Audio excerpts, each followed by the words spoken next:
Setelah ditetapkan jadi tersangka kasus suap izin proyek, Bupati Bekasi Ade Kuswara Kaunang diperiksa untuk pertama kalinya oleh KPK. Ade Bupati diperiksa bersama sang ayah yang juga tersangka.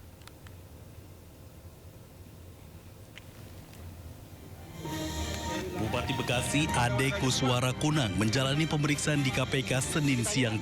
Pemeriksaan ini merupakan kali pertama usai dirinya ditetapkan sebagai tersangka dan ditahan oleh KPK.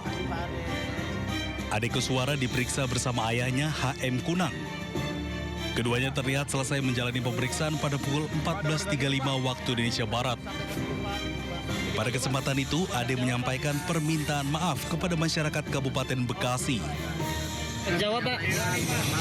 Masyarakat Kabupaten Bekasi. Oh, gitu, Pak, ya. Sudah terjadi. Oke, makasih Pak Ade. Sehat-sehat selalu, Pak Ade. Dapat maju. Diketahui KPK menetapkan Bupati Kabupaten Bekasi Ade Kuswara Kaunang dan ayahnya HM Kaunang menjadi tersangka kasus suap izin proyek. Dari Jakarta, Tim Liputan iNews melaporkan. Wakil Gubernur Babel Heliana Jadi tersangka ijazah palsu. Ia diduga tak pernah menyelesaikan atau penyelesaian kuliahnya tapi justru punya ijazah sarjana. Penetapan Wagub Heliana tersangka ijazah palsu diumumkan Mabes Polri pada Senin malam. Heliana jadi tersangka dugaan tindak pidana pemalsuan surat dan penggunaan gelar akademi yang diduga tidak benar. Meski demikian, kuasa hukum Heliana menampik status tersangka. Pasalnya sampai saat ini, pihak Heliana belum mendapat pemberitahuan resmi dari Mabes Polri. Beberapa bulan lalu, Heliana dilaporkan seorang mahasiswa karena dugaan ijazah palsu. Heliana sudah menjalani pemeriksaan Mabes Polri pada bulan November lalu.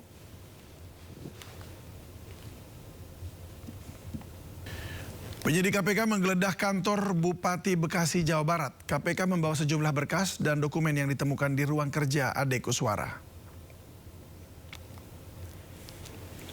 Penggeledahan berlangsung selama 7 jam sejak pukul 12.30 hingga 19.57 waktu Indonesia Barat. Di kantor Bupati Bekasi, Komplek Pemerintahan Kabupaten Bekasi, Cikarang Pusat. Penyidik KPK mencari barang bukti lain terkait kasus korupsi yang menjerat Bupati Bekasi Ade Kuswara. Penyidik KPK membawa sejumlah koper dan kardus berisi barang bukti berupa dokumen dan berkas. Sedikitnya 10 mobil KPK datang untuk menggeledah ruang kerja Bupati Bekasi yang sebelumnya disegel usai operasi tangkap tangan pada Kamis 18 Desember lalu.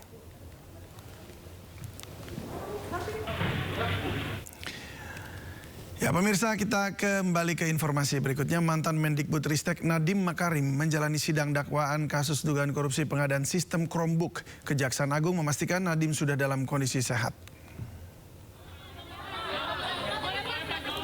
Sidang dakwaan mantan Mendikbudristek Nadiem Makarim sempat ditunda pada pekan lalu karena Nadiem baru menjalani operasi dan perlu dirawat di rumah sakit. Dalam sidang atas 3 terdakwa anak buah Nadiem pekan lalu, Nadiem Makarim diduga menerima uang 809,5 miliar rupiah terkait dugaan korupsi program digitalisasi pendidikan berupa pengadaan laptop Chromebook di lingkungan Kemendikbudristek tahun 2019-2022.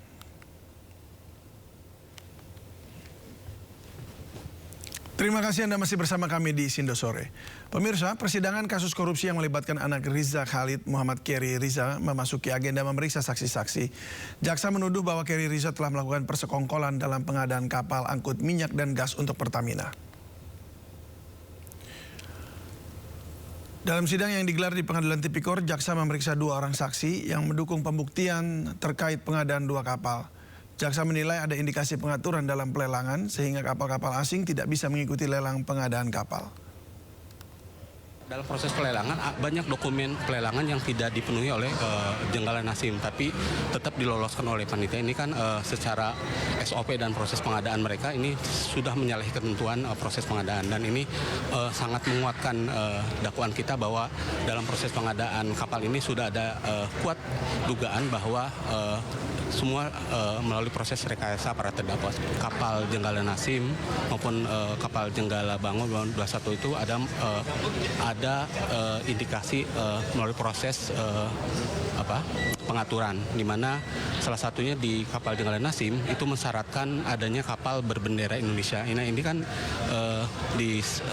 set sedemikian rupa sehingga kapal-kapal asing lainnya tidak bisa mengikuti proses pelelangan pengadaan kapal yang dibutuhkan oleh PT. Pemirsa, kita kembali lagi ke informasi libur Natal dan Tahun Baru. Pemirsa, hari ini arus lalu lintas di kilometer 47 ruas tol Jakarta Cikampek terpantau ramai. Meski ramai, hingga siang tadi kondisi lalu lintas masih lancar. Ya, didominasi oleh kendaraan pribadi, ruas tol Jakarta Cikampek mengalami kenaikan volume kendaraan. Meskipun terjadi peningkatan, arus lalu lintas di kilometer 47 masih terpantau ramai lancar. Polisi lalu lintas menyiapkan rekayasa lalu lintas yang bersifat situasional. Masyarakat diimbau agar berhati-hati pada momen libur Nataru ini dan mengutamakan keselamatan saat berkendara.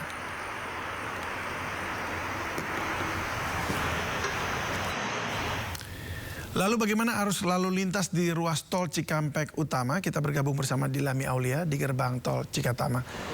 Ya, silakan Dilami dengan laporan Anda. Ya, Dilami.